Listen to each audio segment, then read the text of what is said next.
नमस्कार, आप देख रहे हैं हिंदी खबर। मैं हूं आपके साथ ऋतु भंडारी। शुरुआत करेंगे जहां पीएम मोदी ने देश में बढ़ते जा रहे चीनी माल को लेकर देशवासियों से एक बड़ी बात कही। गणेश जी की मूर्ति का उदाहरण देते हुए उन्होंने जो कहा वो चीन के लिए खतरे की घंटी है। अभी उसके कथित तौर पर सस्ते माल घर घर में पहुंच चुके हैं, लेकिन मोदी की बात तो देश ने गंभीरता से ली है, तो वहीं चीन की खटिया खड़ी होनी भी अब लगभग तय है। दरअसल अक्सर देखा जाता है कि होली और दिवाली के त्योहार पर बाजार में बिकने वाली चीजें चीन से ही आती हैं। तो वहीं ऑपरेशन सिंदूर के सफल आयोजन के बाद देश के कुछ नेता हैं जो ऑपरेशन सिंदूर पर सवाल खड़े कर रहे हैं। कांग्रेस और समाजवादी पार्टी भी इस जंग में कूद चुकी है। ताजा बयान यूपी कांग्रेस अध्यक्ष अजय राय और समाजवादी पार्टी के वरिष्ठ नेता अखिलेश यादव के चाचा शिवपाल यादव का आया। पहले आप बयान सुनिए, फिर इसी मुद्दे पर हम चर्चा करेंगे।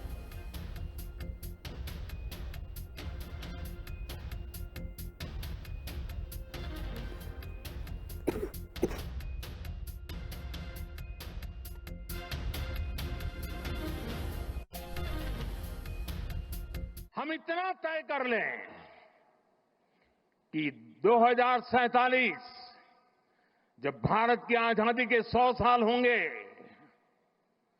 विकसित भारत बनाने के लिए तत्काल भारत की इकोनॉमी को 4 नंबर से 3 नंबर पर ले जाने के लिए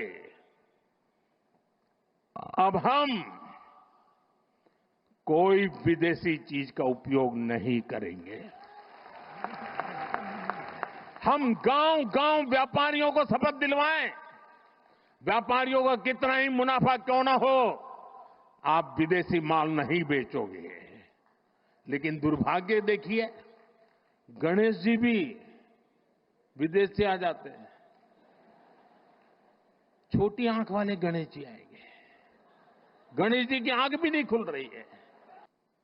देश को अगर बचाना है, देश को बनाना है, देश को बढ़ाना है, तो ऑपरेशन सिंदूर ये सिर्फ सैनिकों के जिम्मे नहीं है। ऑपरेशन सिंदूर 140 करोड़ नागरिकों के जिम्मे। कोई इनका विकास का कार्य और जो भी इन्होंने कहा, सबका साथ, सबका विकास, सबका विश्वास नारा दिए, केवल नारे ही देते हैं, उस पर काम कोई नहीं करते। किसी का भी, सब परेशान है जनता। इन्होंने सबसे पहले तो जीएसटी जब लागू की थी तब कहा था कि एक कर लेंगे। अच्छा, जो आपने सवाल अभी जो किया है ऑपरेशन सिंदूर, सबने साथ दिया, सब पूरे विपक्ष ने साथ दिया है। और इतनी बड़ी भूल कैसे हो गई?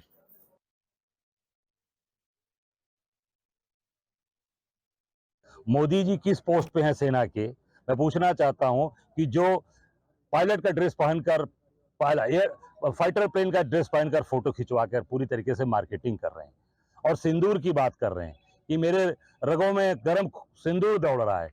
जिसकी मांग में सिंदूर भर कर लाए उसको तो साथ रख नहीं पाए, उसका सम्मान कर नहीं पाए। मैं समझता हूं कि पूरी तरीके से अगर सिंदूर के प्रति आपका सम्मान आपके मन में होता तो जिसको सिंदूर दान करके लाए, जिसकी सिंदूर मांग में भर के लाए, उसको जरूर अपने साथ रखते, उसका सम्मान कर। और देखिए, अब इस पूरे मामले को लेकर सवाल उठ रहे हैं। सवाल ये उठ जाता है कि ऑपरेशन सिंदूर के सवाल पर आखिर लाल शिवपाल यादव गुस्सा क्यों हैं? सवाल ये भी कि ऑपरेशन सिंदूर पर विपक्ष का अलग राग क्यों है? ऑपरेशन सिंदूर की मार्केटिंग आखिर कौन कर रहा है? वहीं पाकिस्तान से जीते सियासत में क्यों उलझ गए हैं? क्योंकि देश भर में सियासत हो रही है। एक तरफ तो जो डेलीगेशन है वो कई सांसदों का, अलग अलग पार्टियों का, वो विदेश दौरे पर है, जहां पर पाकिस्तान की पोल खोली जा रही है। पाकिस्तान ने किस तरह से आतंकिस्तान और बना दिया अपने देश को, उसका जिक्र किया जा रहा है। वहीं दूसरी तरफ भारत में लगातार इस पूरे मामले को लेकर सियासत हो रही है, जिसके बाद सवाल तो यही पूछे जा रहे हैं कि आखिर कब तक सेना के शौर्य पराक्रम पर सवाल उठाया जाएगा, कब तक इस तरह के मामलों पर सियासत होगी? क्या महज अपने वोट बैंक के लिए इस तरह से सियासतदान यहां पर राजनीतिक रोटियां सेकने का काम कर रहे हैं? क्योंकि एक तरफ समाजवादी पार्टी है, दूसरी तरफ यहां पर बीजेपी है। कांग्रेस भी अब लगातार इस पूरे मामले को लेकर बीजेपी पर सवाल उठा रही है और लगातार आड़े हाथ लेते हुए ये बोला जा रहा है कि सेना की वर्दी पहनकर आप सेना को यहां पर बीच में ला रहे हैं, उसको लेकर लगातार सियासत कर रहे हैं। तो वहीं वहीं बीजेपी का कहना कि ऑपरेशन सिंदूर का बखान इसलिए किया जा रहा है क्योंकि ऑपरेशन सिंदूर ही एकमात्र वो मिशन रहा जिसने पाकिस्तान को धूल चटाई, जिसने पाकिस्तान को उसकी हैसियत दिखाई है और उसको लेकर देश भर में सियासत नहीं होनी चाहिए। अब इन तमाम बयानबाजियों के बीच हम चर्चा भी करेंगे और चर्चा कर तमाम जो सवाल लगातार रह रहकर हर किसी के जहन में उठ रहे हैं उसको लेकर जानेंगे भी कि किस तरह से अब चीजें आगे आने वाले समय में सुलझती हुई नजर आएगी। क्योंकि पाकिस्तान से तो भारत जीत चुका है, लेकिन भारत के अंदर ही कई लोग ऐसे हैं जो इस पूरे मामले को लेकर कई टीका टिप्पणी कर रहे हैं। खास पैनल हमारे साथ जुड़ा हुआ है देवेंद्र प्रमुख जी जो कि बीजेपी के प्रवक्ता है, आशीष चतुर्वेदी समाजवादी पार्टी के प्रवक्ता, राहुल यादव जी हमारे साथ जुड़े हुए हैं कांग्रेस के प्रवक्ता और वरिष्ठ पत्रकार मिहिर मिश्रा जी हमारे साथ जुड़ चुके हैं। आप चारों का बहुत स्वागत हिंदी खबर में। देवेंद्र जी, शुरुआत में आप ही के साथ करूंगी। सर, देश भर में तो जो भी स्थिति होनी थी सर इस पूरे मामले को लेकर वो तो हो ही रही है, लेकिन जो युद्ध यहां पर देखने को मिला था उसके बाद से जो सियासत है वो चरम सीमा पर पहुंच गया है। इस सियासत को शांत करने के लिए आप क्या करेंगे, क्योंकि आप ही लोगों पर सवाल उठाए जा रहे हैं। देखिए रितु जी, सियासत को करने के लिए हमारी कोई जरूरत नहीं है। 140 करोड़ लोग इसको जो है ना वो सोचकर डिसीजन करेंगे कि कौन क्या करता है, इसका क्या परिणाम होना है। और जो सियासत थी उसका जो परिणाम आया है, हमें जनता का आशीर्वाद हमेशा रहा है। माननीय प्रधानमंत्री जी ने 2014 के बाद जो भी मुद्दा उठाया, जिस तरह से उठाया, उसी का परिणाम है कि तीसरी बार लगातार देश के प्रधानमंत्री हैं। और ये बड़ा ऐतिहासिक काम है, इसलिए जिम्मेदारी बड़ी है। कौन क्या कहता है ये काम उन लोगों का है कहने वाला। मुझे आज अच्छा इस बात से भी लगता है, मुझे नाराज होने की जरूरत नहीं है, निराश होने की जरूरत नहीं है कि विपक्ष के पास कुछ मुद्दा ही नहीं बचा। आज वो कभी सेना के खिलाफ खड़े हो जाते हैं, कभी वो सेना के साथ साथ जो है देश की सरकार, भारत सरकार के खिलाफ हो जाते हैं। अब उसमें ना तो माननीय प्रधानमंत्री जी की बात आती, ना भारतीय जनता पार्टी के नेताओं की बात आती। वो तो सीधा जिस तरीके से इंगित करते हैं और जिस तरीके से इनकी भाषा है, इनके अभी प्रदेश अध्यक्ष का मैं एक बाइट सुन रहा था, किस तरह से वो बोल रहे थे देश के प्रधानमंत्री के लिए। अगर इनकी छाने उपाड़ने लगे हम, इनकी तलियां उपाड़ने लगे, जिनका डीएनए भी विदेशी है और जिनके ब्लड में भी दागदार है पूरा का पूरा ही खानदान का खानदान, वो देश के प्रधानमंत्री को उंगली उठा रहे हैं। वो हमारे डीएनए को, हमारे जो सनातन पर उंगली उठाते हैं। वो हमें सिंदूर की कीमत बता रहे, जिन्होंने सिंदूर कभी जीवन में देखा ही नहीं है, जिन्होंने सिंदूर कभी मांग में भरा ही नहीं है, वो आज सिंदूर पर चर्चा कर रहे हैं और वो देश के प्रधानमंत्री पर उंगली उठाते हैं। तो ये शर्मनाक घटना हो सकती है। विपक्ष के पास मुद्दा नहीं बचा, आपके पास लेकिन सर आप लोग भी तो विपक्ष को मुद्दा नहीं दे पा रहे हैं। प्रधानमंत्री नरेंद्र मोदी सेना की वर्दी पहनकर कहीं किसी कार्यक्रम में चले जाते हैं तो विपक्ष तो सवाल पूछेगा, और विपक्ष उसी को लेकर सवाल पूछ रहा है कि भैया सेना के शौर्य और पराक्रम की गाथा तो यहाँ पूरा देश गा रहा है और हम भी गा रहे हैं, लेकिन पीएम मोदी सेना की वर्दी पहनकर किसी कार्यक्रम में चले जाते हैं, ये क्या दर्शाता है? लौटूंगी इस सवाल के साथ। जी, हिम्मत होनी चाहिए रितु जी, वर्दी पहनकर ये हिम्मत ये गांधी परिवार में क्यों नहीं रही 75 वर्षों तक? इन्होंने जाकर वर्दी पहनकर कभी इन्होंने अपने जीवन में कभी सैनिकों के बॉर्डर पर जाकर दीपावली मनाई थी, कभी होली मनाई थी इन्होंने? ठीक है, मैं इसका जवाब कांग्रेस पार्टी से ही ले लेती हूँ। डॉक्टर राहुल यादव जी, आपके पास सीधे तौर पर बीजेपी का कहना है कि जो सवाल आप लोगों की तरफ से उठाए जा रहे हैं, जो वार पलटवार का सिलसिला आप लोगों की तरफ से किया जा रहा है, सेना की वर्दी पीएम मोदी ने पहनी तो उसको लेकर आप लोगों की तरफ से अपने सोशल मीडिया प्लेटफॉर्म पर भी ट्वीट किया गया। अब ऐसे में कहना है कि हिम्मत होनी चाहिए, अगर हिम्मत है तो फिर आप लोग भी पहनिए, कोई रोक थोड़ी ना रहा आपको। देखिए, अब भाजपा जब बिल्कुल बैकफुट पर आ गई है तो इस तरीके के सवाल इनके प्रवक्ता कर रहे हैं। अब आपको मैं बता देता हूँ प्रधानमंत्री नरेंद्र मोदी और राहुल गांधी जी में क्या फर्क है, और कांग्रेस को जो चरित्र की बात अभी सिखा रहे थे मैं उनको बता देता हूँ। घटना के तुरंत बाद कश्मीर पहुंचे राहुल गांधी और नरेंद्र मोदी सर्वदलीय बैठक से नदारद थे।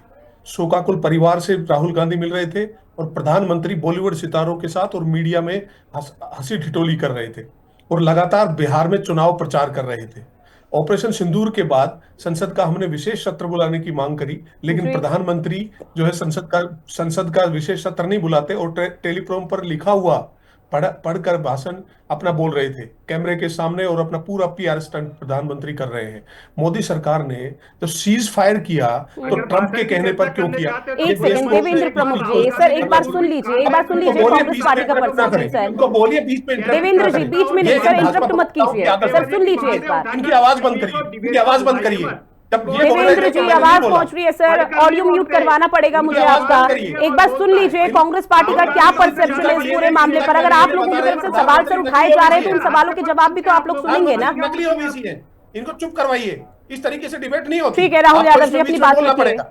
ठीक है राहुल यादव जी बात रखिए। प्रधानमंत्री को टारगेट नहीं कर सकते आप। एक बिगर किसी डिबेट सबूत का के एक बोल स्तर नहीं होना सकते। चाहिए, आप ये इसका डिबेट स्तर गिरा रहे खरीदा हैं। हुआ चैनल नहीं है।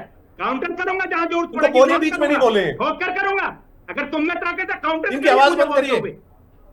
तुम्हारी गलत बात को देश के प्रधानमंत्री के इस खिलाफ आदमी की इसकी आवाज बंद करिए। ठीक है देवेंद्र बिल्कुल प्रमुख जी बदतमीज है। सर देखिए ऑडियो म्यूट करवाना पड़ेगा, उससे लगातार बोले बेहतर जा रहे रहेगा हैं। कि आप एक बार सुन लीजिए। कांग्रेस पार्टी आप लोगों की तरफ से भी सवाल उठाए गए, कांग्रेस के शासन को याद किया गया, तो एक बार भी कांग्रेस पार्टी भी तो उस चीज का पक्ष रख ले ना। प्रोटोकॉल में ठीक है राहुल यादव जी अपनी बात रखिए आप जल्दी से। मैं अपनी बात रख लेता हूँ। संसद का विशेष सत्र बुलाने की हमने मांग करी, प्रधानमंत्री ने आज तक भी संसद का विशेष सत्र सरकार ने नहीं बुलाया और लगातार टेलीप्रॉम्प्टर पर अपने भाषण लिखे हुए भाषण प्रधानमंत्री पढ़े जा रहे हैं।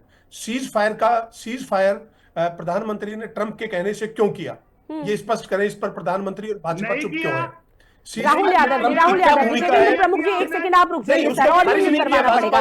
राहुल यादव जी देखिए जो तथ्य हैं जो फैक्ट्स हैं सर आप भी उस चीज को रखें तो ज्यादा बेहतर होगा। सीज फायर को लेकर पूरा विश्व जान रहा है कि डोनाल्ड ट्रंप यहाँ पर विश्व नेता बनने की कोशिश कर रहे थे, बाद में ये चीज क्लियर हुई, उसके बाद इसी मुद्दे को बीच में क्यों लाना? भारत के खिलाफ बोलते हैं जाकर, ऐसे ट्रंप बोल सकते हैं। कोई विश्वास नहीं है ट्रंप के बयान में, हमारी वजह से नहीं दिया बयान, ये बेवजह की बात है। अरे प्रधानमंत्री बोले ना, प्रधानमंत्री बोले ट्रंप के बयान में विश्वसनीयता नहीं है। आपने तो जाकर किया था, आपकी बात ठीक है सर, अगर आपको तू मैं ही करनी है तो फिर मैं आपके पास बाद में लौटूंगी। उसके बाद अब मैं सीधा आशीष चतुर्वेदी जी आपके पास जा रही हूँ। एक तरफ देखिए सर डेलीगेशन है वो विदेश दौरे पर है और विदेश दौरे पर जाकर वो लगातार ये कोशिश कर रहा है कि पाकिस्तान के चेहरे को बेनकाब किया जाए। पाकिस्तान ने जो यहाँ पर आतंक फैलाया हुआ था अपने देश में फैलाया हुआ है और लगातार भारत पर अटैक किया जा रहा है, उसकी पोल खोली जाए। लेकिन दूसरी तरफ देश भर में सियासत इस पूरे मसले को लेकर हो रही है, तो कैसे सुलझ पाएगा ये पूरा मामला? आशीष चतुर्वेदी जी। इसने सेना के हाथ बांध दिए, हम सेना का सम्मान। ठीक है राहुल यादव जी अब समाजवादी पार्टी की बारी है, सुन लीजिए सर। आशीष चतुर्वेदी जी अपनी बात रखिए। पाकिस्तान के 2 टुकड़े। पहली बात तो ये स्पष्ट करना चाहूंगा कि विपक्ष में किसी ने भी ऑपरेशन सिंदूर पे सवाल किसी ने भी नहीं उठाया, किसी ने नहीं उठाया। सवाल ये उठा था, पहले तो ये सवाल उठा था कि जो वहां आतंकवादी घटना घटी थी पहलगाम में, उस पे सवाल उठा था कि जहां इतने हजारों की भीड़ थी वहां इतनी कोई सुरक्षा कर्मी क्यों नहीं था, पहला सवाल वहां उठा था। दूसरा सवाल ये उठा था कि जब ऐसी घटना घटी और घटना घटने के बाद करीब 1.5 घंटे बाद वहां जो है सुरक्षा कर्मी पहुंचे, जबकि हम किसी भी अगर किसी शहर गांव में रहते हैं, अगर आप किसी गांव में भी इतनी गोलियां चला देंगे तो 15-20 मिनट में पुलिस वहां पहुंच जाएगी, लेकिन वहां नहीं पहुंची। तो कहीं ना कहीं वो, और जो कि बिल्कुल जायज सवाल है कि किसकी जिम्मेदारी थी, क्योंकि किसी की नाकामयाबी की वजह से 26 लोगों ने अपनी जान गंवाई, तो जिम्मेदारी तो किसी ना किसी की बनती है और उससे पूछा जाना चाहिए। तो सवाल यहाँ था। और जो बात आती है ऑपरेशन सिंदूर की, तो सेना के शौर्य पे तो हर एक आदमी को गर्व है और इसी बात का तो दुख था कि जब सेना अपनी कार्रवाई कर रही थी तो उसे ट्रंप के कहने पर रोक दिया गया, बीच में रोक दिया गया, कार्रवाई पूरी हो नहीं पाई। इस बात का खेद पूरे हिंदुस्तान में है, सेना में है। तीसरी बात आती है कि सेना की वर्दी पहनना जो कि बिल्कुल इल्लीगल है। ये साहब कोई गमछा नहीं है राजनीतिक दल का जो ठेले पे बिक रहा है, वो जिसका मन आएगा उसे पहन लेगा। खुद राष्ट्रपति उस सेना की वर्दी को नहीं पहन सकते, आपको पता है। उसके खिलाफ कानूनन कार्रवाई हो जाएगी अगर राष्ट्रपति ने भी वो यूनिफॉर्म को पहन लिया। नहीं पहन सकते आप, किसी को हक नहीं है, केवल जो सर्विस में है उसे इस देश का कानून। और ये बात मैं आपको इसलिए बता रहा हूँ कि यहाँ पूरा नाम नहीं लिखा हुआ है, मेरा पूरा नाम मेजर आशीष चतुर्वेदी है, तो इस पे मुझे सीख देने की कोशिश मत करिएगा, आपसे कहीं ज्यादा जानता हूँ। तो कहीं ना कहीं और कोर्ट ने पहले भी पाबंदियां लगाई हैं, जैसे कोई भी लोग जो है, कई बार पहले भी देखा गया कि सेना की वर्दी पहन लेते थे, बिल्कुल प्रोहिबिटेड है, बिल्कुल सख्त मनाही है कि कोई भी व्यक्ति, आप देख लीजिए पूरे विश्व में देख लीजिए, क्या कभी बराक ओबामा को देवेंद्र प्रमुख जी आप बीच में बार-बार ऐसे डिस्टर्ब कर रहे हैं, बाकी पैनलिस्ट की बात भी आप सुन नहीं रहे हैं सर, ऐसे तो चर्चा नहीं हो पाएगी, आप लोग भी समझते हैं। सेना होती है, वरिष्ठ पैनलिस्ट है सर, आप वर्दी है, उसको गरिमा बना के रखिए। वो कोई टेलर की दुकान से सिलवा के पहनी नहीं जाती, ठीक है। उसके लिए आदमी को अपने आप को उसमें जाना पड़ता है, अपने आप को साबित करना पड़ता है, तब आप वो यूनिफॉर्म पहन सकते हैं। चुनाव तो कोई भी आ रहा है, नत्थु ग्यारह पढ़ के जो है वो वहां लड़के पहुंच सकता है, कुछ भी बन सकता है। कोई भी कौन बन सी कोर्ट सकता के है, वकील लेकिन इसको जो सेना में आप कोई भी हर व्यक्ति बड़े नहीं आ होकर सकता। कौन सी ये अदालत बात के समझनी जज हैं आप? चाहिए हमें। और जहां ठीक है। तक मार्केटिंग का सवाल है तो क्यों नहीं उठेगा। हम लोगों ने देखा कि आप सब ने देखा होगा कि आप पेट्रोल पंप पे जो है वो पोस्टर्स देख लीजिए, इधर उधर पोस्टर्स देख लीजिए, सेना का कहीं नाम नहीं, ऑपरेशन सिंदूर और केवल यूनिफॉर्म में नरेंद्र मोदी जी की फोटो। तो ये गलत नहीं है क्या? ये उन लोगों के प्रति ये कितना बड़ा एक आप वो कर रहे हैं कि काम सब करे सेना और मार्केटिंग आप अपने आप की कर रहे हैं। आप सेना की कर रहे होते वाह वाह तो सब लोग आपका साथ देते, लेकिन आप तो उसके नाम पे अपनी मार्केटिंग कर अरे रहे थे ना। आप आप पोस्टर्स तो देख ठीक रहे है लीजिए हैं सर, कहीं भी, मिहिर उसमें मिश्रा कहीं जी सेना आपके का पास जिक्र आते नहीं हैं। आता सर, कहीं ये भी। जो सब सवाल जगह नरेंद्र विपक्ष की मोदी की तरफ एक से यूनिफॉर्म उठाए में जा बड़ी रहे हैं, सी ये भी तो फोटो आ वाजिब जाती है, है, आप उनके क्योंकि ऑपरेशन टाइम तिरंगा में सिंदूर के यात्रा साथ। बीजेपी की करते तरफ हैं। से कैसे देश वो भर के क्यों अलग अलग सवाल हिस्सों में उठेगा भाई? निकाली गई, तो वहां भी आपने देखा था कि कितने सेना के कितने शौर्य पराक्रम की सर्टिफिकेट गाथा को किए? कम गा रहे थे, लेकिन प्रधानमंत्री नरेंद्र मोदी के ऑपरेशन सिंदूर किस तरह से सफल रहा, उनकी बुद्धिमत्ता और उनकी सूझबूझ का जिक्र लगातार किया जा रहा था। अब विपक्ष सवाल उठा रहा है तो उन सवालों का जवाब तो बीजेपी को देना पड़ेगा। ऋतु, दुर्भाग्य से ऑपरेशन सिंदूर को लेकर या सेना के शौर्य को लेकर वाकई में कोई सवाल किसी के मन में नहीं है। जी। तमाम विपक्षी दलों ने अपने तमाम मतभेदों को बुलाकर दलगत राजनीति से ऊपर उठ करके ऑपरेशन सिंदूर के वक्त देश के सरकार के साथ खड़े थे। तमाम राजनीति, ओवैसी हो, चाहे समाजवादी पार्टी हो, चाहे कांग्रेस पार्टी, तमाम दल अपनी अपनी जगह उन्होंने सपोर्ट किया। अब दूसरा एक गंभीर जो विमर्श का सवाल यह है कि क्या सवाल उठने नहीं चाहिए? क्या सरकार भारत और जो उस वक्त सत्ता में है वो दोनों एक दूसरे के प्रतीक हैं? सरकारें देश नहीं हुआ करती हैं, सरकारें तो 5 साल का बदलती हैं। जी। कांग्रेस ने भी इस देश पे दशकों तक राज किया है, पर आज कांग्रेस विपक्ष में है। विपक्ष का काम होता है सवाल पूछना। हाँ, कई बार विपक्ष भी अपना इस मामले में, जैसे अजय राय ने एक बार राफेल पे नींबू मिर्ची लटका के दिखा दिया, तो वो चीजें थोड़ी शोभा नहीं देती है। लेकिन जहां तक सत्ता पक्ष का सवाल है, तो उनमें भी जब ये मंत्री जब बयान दे देते हैं और आतंकवादियों की बहन बताते हैं, तो वहां भी क्या कार्रवाई होती है? सुप्रीम कोर्ट को दखल देना पड़ता है, एसआईटी गठित करनी पड़ती है। तो वहां पर नैतिकता कहां जाती है? आज भारतीय जनता पार्टी इस देश में कई राज्यों में काबिज है, केंद्र में काबिज है, उस नाते उसको एक बड़ा हृदय दिखाना चाहिए। आप आलोचनाओं को नहीं सुनेंगे, यानी कि आप निरंकुशता की ओर बढ़ रहे हैं, और निरंकुशता किसी भी देश के लिए बड़ी खतरनाक स्थिति होती है। सवाल पूछने का हक तो है ही ना, एक आम नागरिक पूछता है। विपक्षी दलों की बात तो आप छोड़ दीजिए भाई, अगर सिक्योरिटी में लैप्स था तो ये जिम्मेदारी किसकी थी? अगर सरकार भारतीय जनता पार्टी की थी और है, तो उनसे सवाल पूछे जाएंगे। अगर इंटेलिजेंस फेल्योर था तो निश्चित रूप से सवाल बनने का हक है। सेना के शौर्य को सरकार के साथ घालमेल कर देना और ये प्रेजेंट करना कि जो भी सवाल पूछ रहे हैं वो सेना के खिलाफ है, ये गलत मानसिकता है, मुझे लगता है। दूसरी बात, अगर ऐसी होड़ नहीं होती तो ऑपरेशन सिंदूर के अचानक जिस तरीके से बीच में रोका गया, उसके बाद तिरंगा यात्राएं निकालने का पूरे देश में क्रम शुरू हो गया, तो क्या इसमें वोट खींचने की एक मानसिकता नजर नहीं आती? ये भी तो एक सवाल रहेगा। अब रहा सवाल कि इसका आखिरी रास्ता क्या है, तो तरीका ये होना चाहिए था कि एक सर्वदलीय बैठक होनी चाहिए थी। उस बैठक में हुई भी थी, लेकिन पीएम उस बैठक से मौजूद नहीं थे, मोदी जी। दूसरा, संसद का एक सत्र बुला लिया था। ऑपरेशन सिंदूर कोई छोटी घटना तो थी नहीं, पहलगाम वाली घटना भी कोई छोटी घटना तो थी नहीं। तो सरकार जब तक डिबेट से कन्नी काटेगी, बचेगी, तो आखिर विपक्ष तो सवाल करेगा। अब उन सवालों की मर्यादा पर सवाल उठाना, इससे अच्छी बात है कि आप सारे जो इसका एक सत्य है वो सामने लाकर रखते कि भाई ये चीजें हुई, ये ऑपरेशन हुआ, हमारे को ये नुकसान हुआ, दुश्मन देशों को हमने ये नुकसान किया। ये एक तरीका था जो किसी भी डेमोक्रेसी में होना चाहिए। लेकिन उस तरीके से इतर तमाम दूसरे मुद्दों पर बहस होती रही कि आप किसके साथ खड़े हैं, आपने सवाल पूछ ली तो आप देशद्रोही हैं। ऐसा नहीं है, इतनी आसानी से लोकतंत्र में ऐसा होता नहीं है दरअसल। क्योंकि अगर मैं बताऊं, बहुत पुरानी घटना, जब इंदिरा गांधी, जिसकी मिसाल पिछले 15-20 दिनों में लगातार दी जाती रही है, 71 का वार हुआ था। उसके पहले याद कीजिए 62 का 65 की लड़ाई हुई थी। उस वक्त अटल जी वगैरह जैसे शीर्ष नेता, जिनका एक स्टेट्समैन वाला स्टेटस था अटल जी का, उन लोगों ने सवाल किए थे। 62 की लड़ाई में, जो मैं रिसर्च कर रहा था, मुझे मालूम चला कि सवाल किए थे कि भाई देश को आजाद हुए 15 साल हो गए और अभी तक सेना के पास लड़ने के लिए हथियार नहीं है। तब तो अटल जी को किसी ने देशद्रोही नहीं कहा था।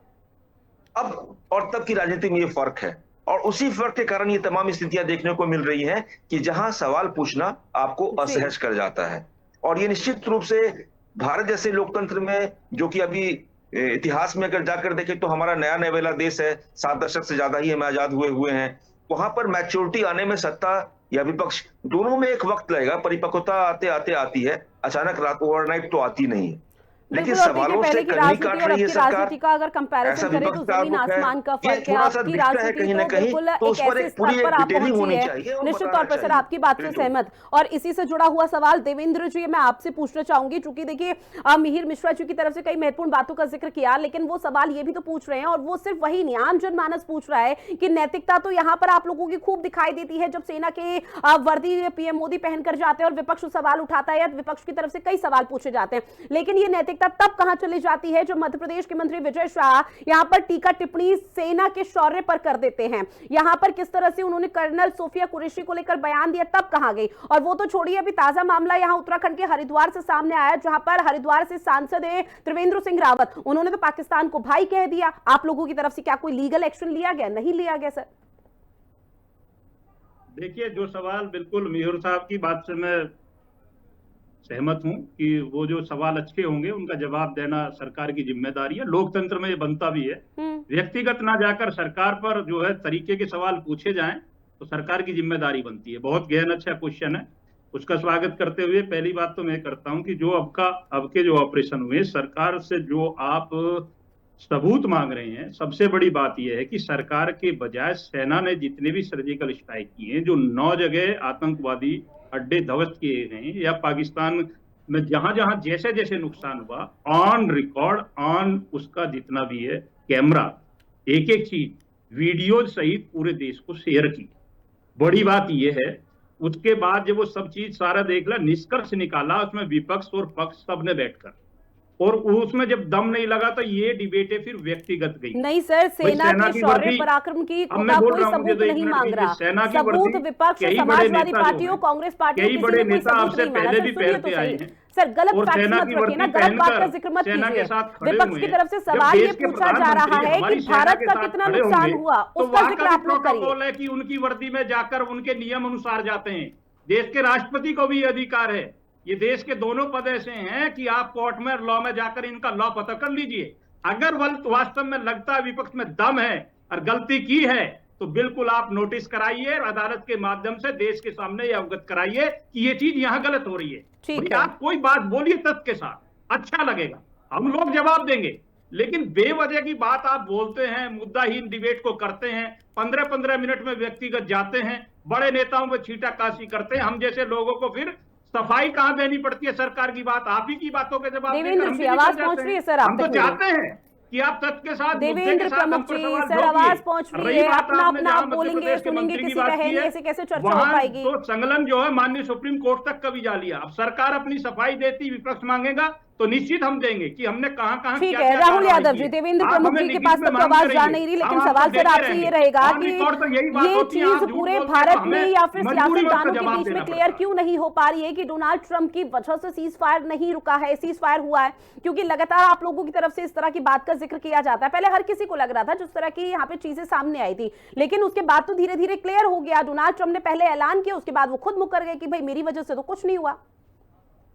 तो ये मैं कह रहा हूं बड़ी बात है। देवेंद्र जी लौट रही हूं सर, लौट रही हूं। दूसरे पैनलिस्ट भी मेरे साथ जुड़े हुए हैं, उनसे भी मुझे चर्चा करनी है। यही है कि कौन रुकवा रहा, अभी हमारे साथी कह रहे ठीक है राहुल यादव जी, आप अपनी बात रखिए। पीसीआर प्लीज देवेंद्र जी का ऑडियो म्यूट कर दीजिएगा। डीजीएमओ की कितनी बार? राहुल यादव जी देखिए, मैं अब रख देता हूँ अपनी बात जी। प्रधानमंत्री से हमने लगातार सवाल पूछे कि आपने विशेष सत्र क्यों नहीं बुलाया और आप सर्वदलीय बैठक में प्रधानमंत्री क्यों नदारद रहे? क्या प्रधानमंत्री की जवाबदेही नहीं थी विपक्ष को और विपक्ष के प्रति और देश की जनता के प्रति? प्रधानमंत्री विपक्ष सर्वदलीय बैठक में क्यों नहीं आए? लगातार 2 बार नहीं आए। प्रधानमंत्री लगातार बिहार में चुनाव प्रचार में क्यों गए थे? इस सीज फायर होने से पहले कितना भारतीय सेना को नुकसान हुआ, इसको देश की जानकारी क्यों नहीं दी प्रधानमंत्री ने? और विदेश मंत्री जयशंकर लगातार उन्होंने बोला कि हमने पहले ही पाकिस्तान को बता दिया था कि हम सैन्य ठिकानों पर हमला नहीं करेंगे। ये किस तरीके से इस विदेश मंत्री ने मुखबरी क्यों पाकिस्तान के लिए करी? और कर्नल सोफिया के, अभी कल का ही आप देखिएगा वाकया, कर्नल सोफिया के परिवार को प्रधानमंत्री के रोड शो में बुलाया जाता है और प्रधानमंत्री के ऊपर फूल बरसवाए जाते हैं। क्या ये इसकी निंदा नहीं की जानी चाहिए? क्यों कलेक्टर और प्रशासन प्रधानमंत्री के दबाव में काम कर रहा है? पूरे विपक्ष ने इस मुद्दे पर लगातार सरकार का साथ दिया, ठीक है। लेकिन प्रधानमंत्री ने अपनी जवाबदेही नहीं समझी और प्रधानमंत्री सेना की वर्दी पहनकर अपने पीआर स्टंट लगातार करे जा रहे हैं। मीडिया ने तो रात रात भर में कराची, लाहौर और पिंडी जैसे शहरों पर कब्जा कर लिया था और सुबह उस कब्जे को फ्री कर दिया, अपना कब्जा हटा लिया। ये हालात मीडिया के थे और मैं नहीं कह रहा कि पूरे मीडिया के, इसमें कुछ मीडिया हाउसेस है। ये सारी चीजें इन्होंने हैं। और दूसरी बात कि भाजपा के नेता और मंत्री लगातार हमारी सेना पर सवाल उठा रहे हैं, हमारे सेना पर अभद्र टिप्पणियां कर रहे हैं, जिनमें जगदीश देवड़ा हो, वो कहते हैं कि सेना प्रधानमंत्री के पैरों में नतमस्तक है। क्या इस बयान को भाजपा के प्रवक्ता डिफेंड कर पाएंगे? रामचंद्र जांगड़ा क्या कहते हैं कि जिन महिलाओं के पति उस आतंकवादी हमले में मारे गए, समय की कमी है। एक आखिरी रिएक्शन में आशीष जी आपसे लूंगी। अब चूंकि देखिए इस पूरे मामले को लेकर खूब सियासत हो रही है, लेकिन क्या ये मानकर चला जाए कि ये सियासत महज यहाँ पर जो तमाम राजनीतिक पार्टी, हर राजनीतिक पार्टी का मैं जिक्र कर रही हूँ, वो सिर्फ अपने वोट बैंक को मजबूत करने के लिए रगों में बह रहा है? आशीष जी देखिए, कहीं ना कहीं पूरी तरह दिख रहा है कि आप जो है केवल उसकी मार्केटिंग कर रहे हैं। आप देखिए ना कि इतने बीजेपी के नेताओं ने, जब सुप्रीम कोर्ट ने भी लताड़ लगा दी तो भी भाजपा ने अभी तक उन दोनों मंत्रियों को हटाया नहीं है। और वो मंत्री है जो विद्या बालियन को अपनी रात में अपने पास बुला रहा था और तब भी उसको नहीं हटाया है। तो ऐसी संस्कारी पार्टी, और जिसके पार्टी के संस्कार तो एक्सप्रेस वे पे दिख रहे हैं, होटल में दिख रहे हैं, और इनकी पार्टी के कार्यालय में भी दिख रहे हैं इनके। और तो सीसीटीवी ने इनके तो तहलका मचा रखा है भाजपा में। तो भाजपा के सारे संस्कार तो अब सारे दुनिया के सामने आ गए। तो सुना है उस एक्सप्रेस वे का नाम जो है वो धाकड़ रखने वाले हैं ये लोग, क्योंकि उसने ऐसी धाकड़ कार्रवाई कर दी वहां पे। तो ऐसी पार्टी के लिए अब क्या कहा जाए, बताइए। अभी तो ये लोग ठीक है, सेना के शौर्य पराक्रम को लेकर जिस तरह से यहाँ पर रिएक्शन सामने आते हैं, उस पर कभी भी सियासत नहीं होनी चाहिए, लेकिन इस वक्त देश भर के अलग अलग हिस्सों में माहौल कुछ और ही नजर आ रहा है। बहरहाल आप सभी मेहमान हमारे साथ जुड़े, इस महत्वपूर्ण विषय पर चर्चा की है, उसके लिए आप सभी का बहुत शुक्रिया। लेकिन इंतजार यही रहेगा कि आखिर कब तक इस तरह के मुद्दों पर सियासत होती रहेगी। फिलहाल इस खास पेशकश में इतना ही। देश और दुनिया की बड़ी खबरों के लिए आप बने रहिएगा हिंदी खबर के साथ। नमस्कार।